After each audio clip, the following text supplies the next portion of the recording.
Hi guys, Adam here, also known as Gamer Abroad, coming at you on my gaming channel, Gaming Abroad.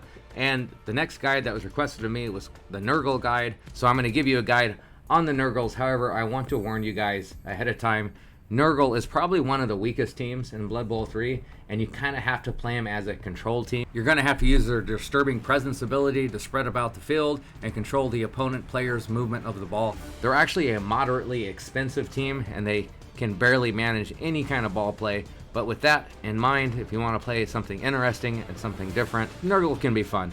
So let's get into it. First, I'm going to show you a couple ways you can build your roster, and then we're going to get into the players and their stats and how you should level them.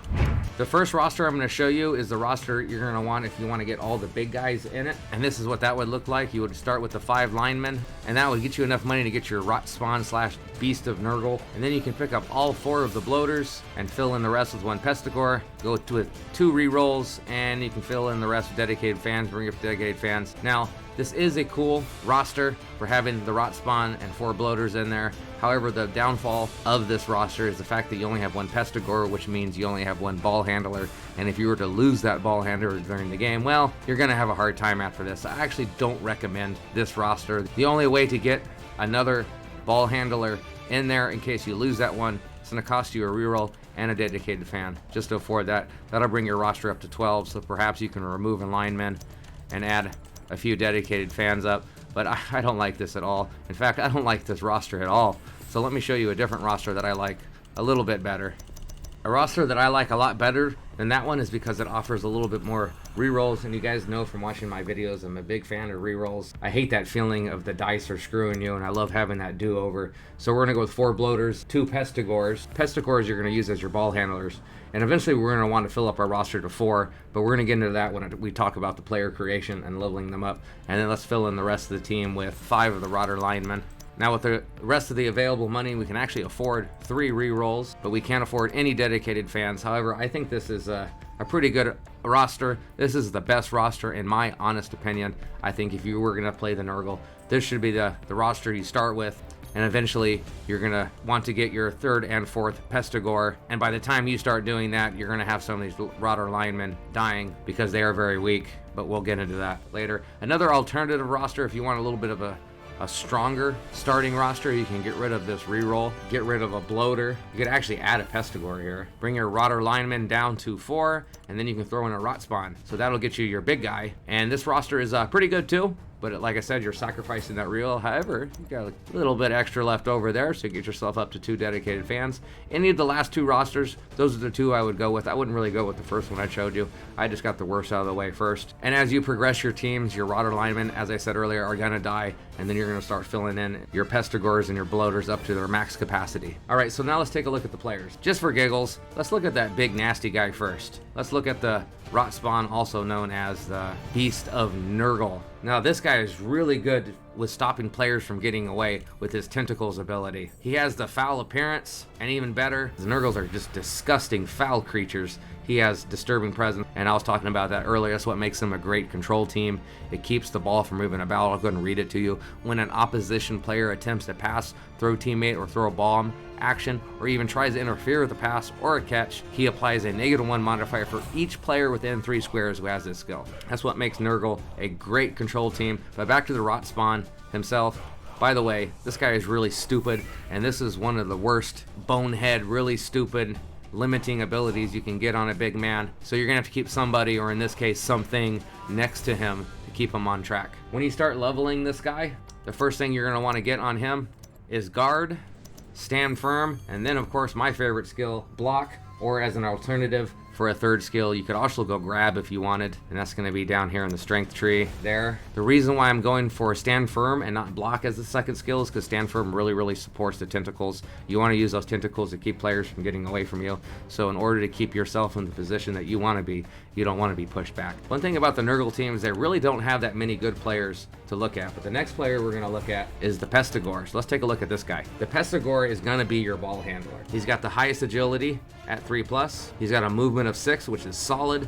However, he does have a low AV of 9, and well, he's kind of below average on passing. Nurgles aren't really good for passing at all. So of course, one of these guys, if not 2, you're going to make your ball carrier. In order to do that, you're going to want to go get sure hands so he can pick up the ball. And then, of course, let's go to block, my favorite skill. And now let's go into the mutation tree for some extra fun. We'll go with extra arms to help that ball handling a little bit, +1 on pickups. The catch is not really going to matter because you're not going to be throwing the ball with the Nurgles. And 2 heads, good for dodging away. So those would be a great 4 core skills for your catcher. For your aggressive Pestigore, first thing you're going to do, of course, is block, then tackle, and frenzy to make him even more fun. He'd make a great blitzer this way. And even if you wanted to, you go in the mutation tree and get him claws. That way you can really do some damage out there. Frenzy and claws is a good combination. That would make a fantastic blitzer. And to make a supportive style Pestigore, what you're going to want to do is probably get extra arms to help with ball control in case your guy loses the ball or you need some backup on holding the ball, and then block, guard, and probably 2 heads to help him get away. Now this guy is kind of a utility type player. There he is, there's 2 heads. And he can kind of hold the ball, he can kind of hold his own in a fight. Maybe one of these guys just in case you need a backup when your catcher goes down. Or, I don't know, you just want to play with somebody that has a little bit more utility and not just killing or ball handling focus.